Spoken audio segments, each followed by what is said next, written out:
So we were talking, and as I said, your book is a kind of extraordinary synthesis in a way. It's about the figure of the emperor and how this figure works as a political and a social and a cultural entity.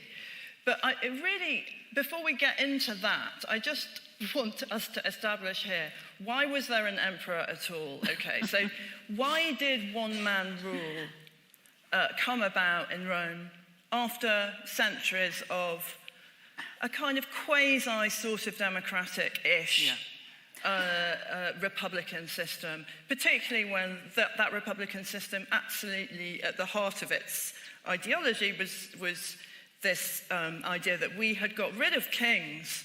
We didn't want kings, they were despotic. Yeah. So how come emperors? I'm going to give you the short answer, you'll be pleased to know, because the long answer would take all the time we have. And I'm going to get it in two parts. I'm just going to set the chronology and then think a bit about why it's more complicated than it looks. I mean, the simple answer is that in the middle of the 1st century BC, we'll go back in a minute to what Rome was like then, after a long period of on and off civil war for almost a century, Julius Caesar effectively establishes himself at the pinnacle of the Roman political system, effectively as a one-man ruler. And he makes himself not an emperor, actually, although he's a kind of proto-emperor. He makes himself dictator forever. In response to that, Brutus and Cassius, plus a lot of their mates, assassinate him in the name of liberty. Now, just in parenthesis, I mean, Shakespeare's responsible for a lot here, and Shakespeare's responsible for us making Brutus and Cassius into rather decent heroes, when in fact they were nasty pieces of work, and were pretty inefficient assassination. Assassination itself is always easy, often easy. It's what you could do next that is a problem, and they hadn't got a forward plan at all.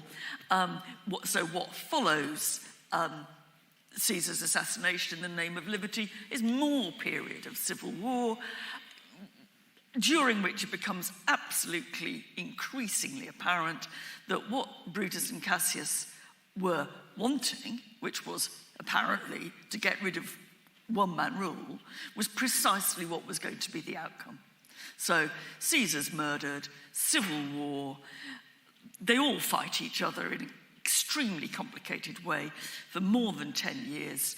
The last man standing is Caesar's great-nephew, an adopted son. Up there on the left, he's called Octavian to start with. He later becomes known as Augustus, who beats Antony and Cleopatra, 31 BC, and establishes a new form, not of dictatorship, but he would have called it a kind of first among equals regime, but at which Augustus is absolutely at the top. He controls the army, he controls force, he controls elections, and almost everything else. And that lasts, in some form or other, for the rest of Roman time. That's the kind of wiki answer to the question.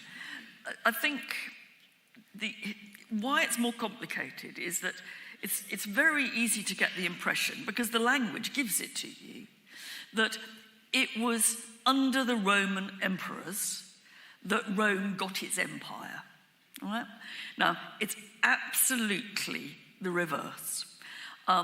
During the rule of these one-man rulers, these emperors, there was very, very little increase in Roman territory. Rome acquired its land-based empire during the so-called democracy a couple of 100 years before one-man rule was on the scene. And in a way, it was acquiring that empire that produced the emperors rather than the emperors producing the empire. That's to say, Rome, in its sort of democracy form, was a very, very low-level, undeveloped kind of government, which was fine for governing a small city-state in central Italy, but actually was absolutely flawed by governing the empire that, for reasons that are very puzzling to us, it found it got. We're all very interested in why Roman Empire fell. Much more interesting is why they acquired an empire. Were they nastier than anybody else? No, probably. Were they more efficient? Well, sometimes, but not always.